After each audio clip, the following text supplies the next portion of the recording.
Hey everybody, Ashley Page here. Thank you for joining us today on our educational vlog.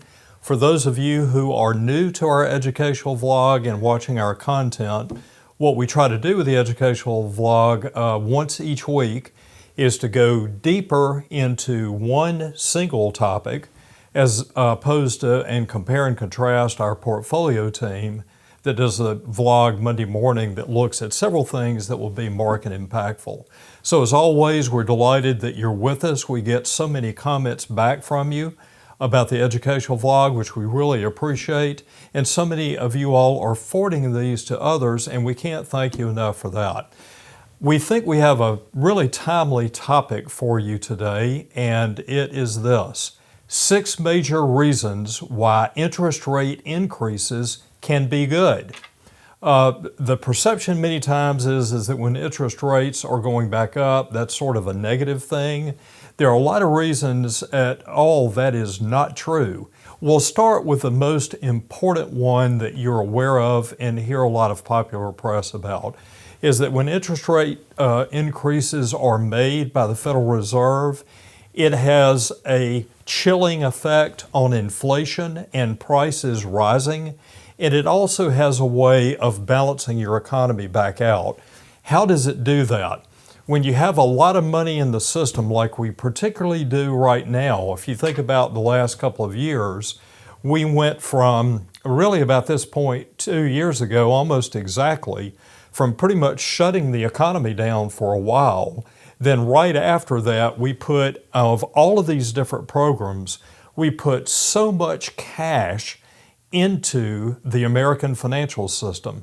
Remember things like the SBA PPP program. There were things like the stimulus checks for $1,400, round 1 and round 2, over and over and over again.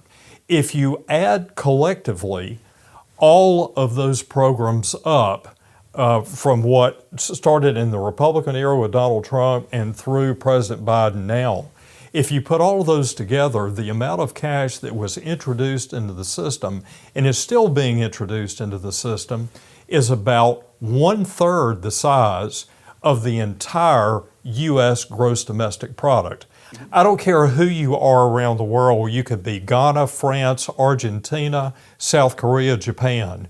If you go from a dead stop in your economy to all of this extra cash being thrown in by central banks, that's going to whipsaw your economy quite a bit, and it's going to get it out of balance. Well, both between rising prices and the economic imbalance that we're seeing, demand is pretty much shooting straight up.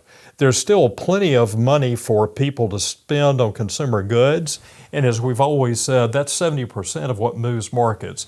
So demand is straight up, but supply is kind of bending off to the right.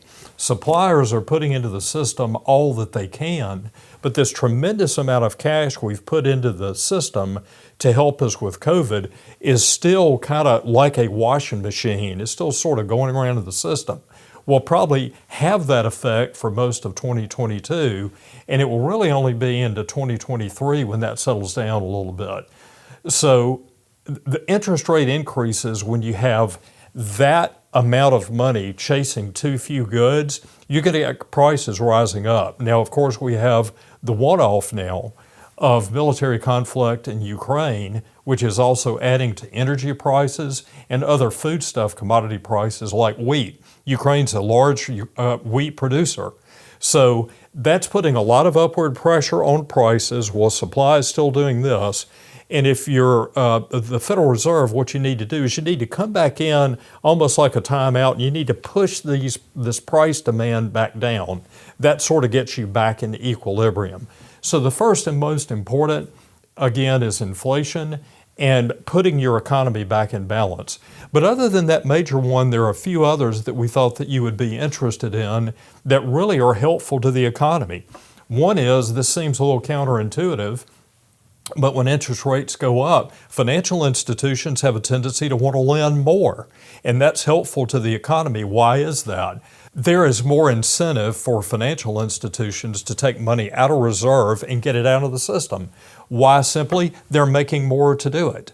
So you will often see, with interest rates going up, that banks really want to get more into the economy because they're paid more to take the risk in putting the cash out there.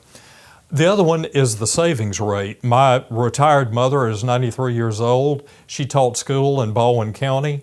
A spectator sport for her used to be what bank or credit union was paying more interest rate on her CD, more interest rate on a money market. Well, she'd be the first to tell you there's been no reason in this low rate environment for her to shop that because everybody's low. Well, when interest rate starts to go up, you'll get back to where people will start to comparison shop, and that will favor savers. So that's the other reason that interest rates going up will help. Another one, my wife Wendy and I experienced this 32, 33 years ago. When interest rates start to move up, homeowners, or the first time homeowners, they have a tendency to get off the fence. If somebody is leasing, wants to buy a home, they feel like they've got to jump in there before rates start moving up. Well, an active homeowner economy in the United States is very, very good broadly in the U.S. economy. Same thing happened with us when we looked at it. We live in Homewood. The prices in and of themselves were escalating anyway. But I remember my wife telling me we really couldn't afford it at the time. We had to stretch a little bit to do it. But she said if the combination of this price increase plus the interest rate on the mortgage we have to pay 2, 3, 4 years down the road, we're really not going to be able to afford it.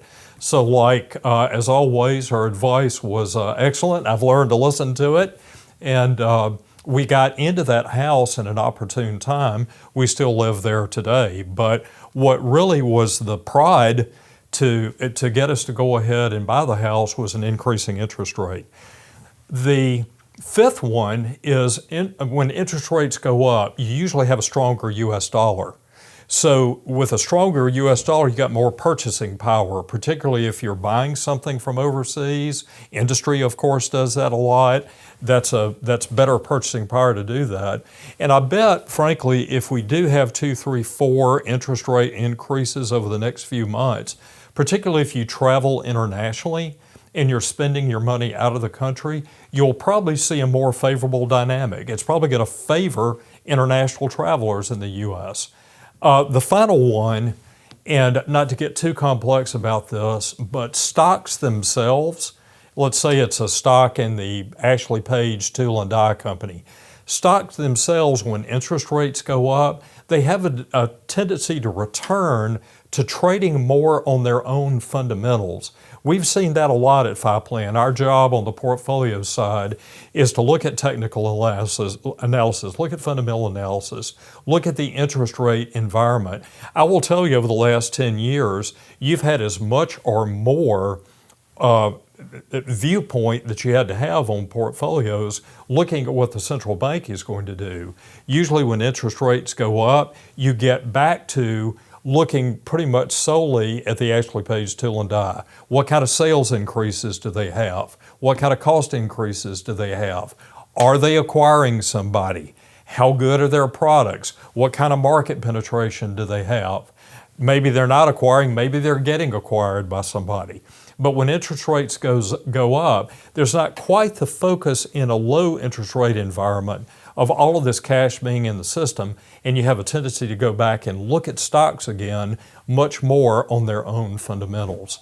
So that's a list of 6 things that are helpful in an economy when interest rates increase. It'll be interesting to see what does happen with those, with the current international problems that we have. But when you get right down to it, interest rate increases have many beneficial effects. Those are just a few.